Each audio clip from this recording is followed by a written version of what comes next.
सियासत के साथ साथ ज़रूरी है कि किताबों का भी तज़किरा चलता रहे। तो मैंने गुज़िश्ता नशिस्त में चंद किताबें बताई थी, तो आज फिर किताबें थोड़ी सी बता देता हूँ। पहले ये हसास इदारे किताब है हमारे यहाँ, जो कि बड़ी अच्छी कहानियाँ हैं कि इंटेलिजेंस कैसे काम करती है, वो इदारों का उनका तरीका वारदात क्या है, किस तरह काम करती हैं। जो कि हॉलीवुड में या बॉलीवुड में वहाँ काम होता है, वहाँ कुछ ना कुछ हकीकत होती है और कुछ एग्जेजरेशन होती है। हमारे यहाँ जो कि पॉलिसी यही है कि सब कुछ छुपा लो, कुछ नज़र नहीं आता। हालांकि अब अगर लोगों को बताया जाता कलभूषण को कैसे पकड़ा गया, उसका पाकिस्तान में दहशत गर्दी के लिए बजट कितना था, जो तकरीबन 6 अरब रुपए था। तो जैसे ही कलभूषण पकड़ा गया तो उसके बाद कैसे कराची में दहशत गर्दी एकदम से नीचे आ गई, या उससे पीछे चले जाएं तो मुंशी रफ़ीक कौन था। ये इस तरह की जो कहानियाँ हैं, ये बड़े लोगों के लिए चार्मिंग कहानियाँ, रोमांटिक कहानियाँ हैं कि वो कैसे होता है। अच्छा, लोग आज भी तजस्सुस का शिकार होते हैं, और ये इसी वजह से हर गली में जिसके साथ बैठे वो आप पूछें कि ये क्या हो रहा है, कौन करा रहा है, तो वो कहते हैं खुफिया वाले करा रहे हैं। कई इनके नाम भाई लोग हैं, कई फरिश्ते हैं, हर जगह हर किसी ने अपनी अपनी सहूलत के लिए मुख्तलिफ नाम दिए हुई है। लेकिन मज़े की बात यह है कि इसमें कि वो जो काम वो भी नहीं करते, वो भी उसका क्रेडिट उन्हें दिया जाता है, जो कि उसकी वजह ये है। और वो भी ज़ाहिर है उस पर खुश होते हैं कि ठीक है, अगर हमारे यहाँ चल रहा है तो सियासत में जो कुछ हो, सहाफ़त में हो, मीशत में हो, तो हर चीज़ उन पर डाली जाती है। कहीं ज़ाहिर है उसका फ़ायदा भी होता है कि वो उनके हीरो बनते हैं, लेकिन कहीं ये है कि अनचाहे विलन भी बन जाते हैं। जहाँ उनके किरदार नहीं होता वहाँ भी फिट कर दिया जाता है।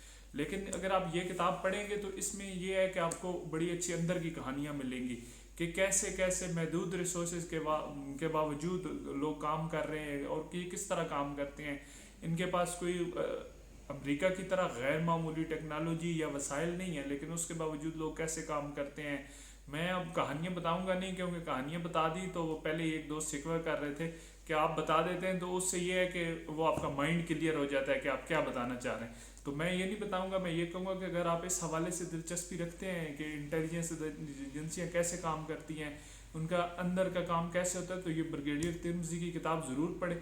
ये आपको काफ़ी कुछ अंदर की कहानियाँ बताएगी। अच्छा, ऐसे होता था, कौन सी कहानी कैसे है, पाकिस्तान एटॉमिक एनर्जी का किस तरह स्लो हो गया था, तो फिर उसे दोबारा तेज़ करने के लिए क्या कुछ किया गया, कैसे लोग नए लाए गए, और फिर कौन कौन से बड़े दहशत गर्दों को कितनी आसानी से पकड़ा गया, और फिर वो ये लोग क्यों बिलीव रखते हैं कि अल्लाह हमारी मदद कर रहा है। हालांकि दुनिया में ये होता है कि जैसे बड़े कई ममालिक है, जैसे इसराइल है या अमेरिका है या इंडिया, इवन उनके लोग जहाँ कहीं हों, भारतीय होगा वो कहीं भी होगा तो वो अपनी इंटेलिजेंस से रब्ता करेगा, तो उनकी मदद करेगा हर मुमकिन हद तक। लेकिन जबकि पाकिस्तान में ऐसा नहीं है, पाकिस्तान में इनसे दूर भागा जाता है, शायद तो हमारा कल्चर ऐसा है।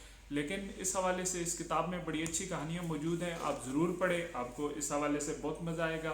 ये बड़ी अच्छी किताब है। एक किताब ये हो गई। दूसरी किताब आज जो मैं लाया हूँ, ये एक जनरल की किताब लिखी हुई है, ये खामोशी कहाँ तक। ये परवेज़ मुशर्रफ दौर में बड़े चेयरमैन नैब रहे, और उसके से पहले शायद ये जनरल शाहिद अजीज़ ने बड़ी अच्छी किताब, रोमांटिक किताब है। ऐसे लगता है कि ये जनरल नहीं, कोई आशिक है जिसने किताब लिखी है, कि जितनी अच्छी उर्दू और शायराना तर्ज पे उसने लिखी है। लेकिन इसके अंदर बहुत सी सारी कहानियाँ भी हैं, उसमें जंगों की कहानियाँ भी हैं, फिर कारगिल की भी कहानी है कि कैसे हुआ, क्या उसमें गलतियाँ हुई। फिर इसमें ये भी बताया गया कि कू कैसे हुआ, परवेज़ मुशर्रफ ने कैसे कू किया और क्या हालात थे। फिर उसके बावजूद इन्होंने एक चीज़ की निशानदेही की, और जिसकी वजह से अब इन्हें फ़ौज में भी नापसंद किया जाता है। कि अक्सर हमने खुद देखा कि हम इनका नाम लेते हैं साबिक फ़ौजियों के सामने या मौजूदा फ़ौजियों के सामने, तो वो थोड़ा सा इनके बाद ओ जी तबलीगी हो गया जी, सारी ज़िंदगी ये करता रहा है तो अब इसे जी किताबें लिखना याद आ गया है। ज़ाहिर है पाकिस्तान में किताबें लिखने के कल्चर को अच्छा नहीं समझा जाता, कहा जाता है जी पहले तो सारी ज़िंदगी उस जुर्म में बराबर के शरीक रहे, लेकिन अब जब बूढ़े हो गए हैं, जब ओहदे से चले गए हैं, तो किताब लिखना याद आ गया। लेकिन लिखनी चाहिए। तो इन्होंने जिस वजह से इनकी मुखालफत हुई या वो बुरा कहा जाता है, वो ये थी कि इन्होंने यूनिट की सतह पे करप्शन की निशानदेही की, कि कैसे इदारों में जो है वो करप्शन होती है और उसको कौमी मफाद के नाम पे किया जाता है, कारोबार छुपाए जाते हैं अपने ऑडिट के इदारों से। और फिर इस तरह वो जो है आहिस्ता आहिस्ता ऐसे कल्चर को जन्म देती है जो मुल्क के लिए अच्छा नहीं होता। तो ये भी किताब ज़रूर पढ़ें। थोड़ी बड़ी है साइज़ में, ये मुश्किल है, लेकिन ये जब आप एक दफ़ा पढ़ना शुरू कर देंगे तो शुरू में थोड़ा सा वो कर एग्जेजरेशन है, लेकिन वो पीएमए की कहानियाँ हैं, तो वो ड्रामे हों फिल्में हों, तो वो वैसे ही जो जो लोग इस हवाले से रोमांटिसाइज करते हैं उनके लिए बड़ी अच्छी होगी। तो किताब ये भी काफ़ी शानदार किताब है और ज़रूर पढ़नी चाहिए। मौक़िफ़ कोई अथॉरिटी नहीं है, फाइनल मौक़िफ़ नहीं है कि चीनी का बहरान आया था तो वो शौकत अजीज़ का उसमें क्या किरदार था। ज़ाहिर है उससे शौकत अजीज़ की किताब भी पढ़नी चाहिए और लोगों का भी मौक़िफ़ पढ़ना चाहिए, लेकिन ये है कि इससे कम से कम आपको वन साइडेड एक तरफ की स्टोरी का ज़रूर इल्म हो जाता है। इसके अलावा एक और किताब जो दोनों में जिसमें आपको आसानी लगे आप पढ़ सकते हैं, ये है तारीख से कुछ नहीं सीखा या we have learn nothing from history. ये द ग्रेट असर खान की है, बहुत बड़े पॉलिटिशियन थे पाकिस्तान में, वन ऑफ द क्लीनेस्ट। वो अलग बात है कि उन्हें इक़्तिदार नहीं मिला या वो उन्होंने तहरीक इस्तिक़लाल वाले उन्होंने उस तरह तहरीक इस्तिक़लाल को इक़्तिदार नहीं मिला, वो बहुत ऊपर गई, लेकिन वो शायद तासुब में भुट्टो मुखालिफ बहुत ज़्यादा, वो जैसे असर खान ने कहा था हमको हालांकि पुल पे फांसी देंगे लटकाएंगे। तो इस तरह की चीज़ों से फिर जिस तरह मतलब ज़ियाउल हक को इंटरवीन के लिए ख़त लिखा गया था तो उससे बहुत ज़्यादा मसाइल हुई और उनकी सियासत ख़राब हुई। सियासत अपनी जगह, लेकिन मसाइल की निशानदेही बड़ी अच्छी तरह की गई है कि कैसे वो जो कि हम सीखते नहीं हैं तो हम आज भी वही गलतियाँ, और इंसान ये किताब पढ़े तो उससे पता चलता है कि वो जो गलतियाँ हम तब थे जब 70s की सियासत में और फौजी क़यादत के हवाले से और जो कुछ चल रहा था वो आज भी चल रहा है, बस उसकी थोड़ी शक्ल बदल गई है, जिद्दत बदल गई है, लेकिन वही है।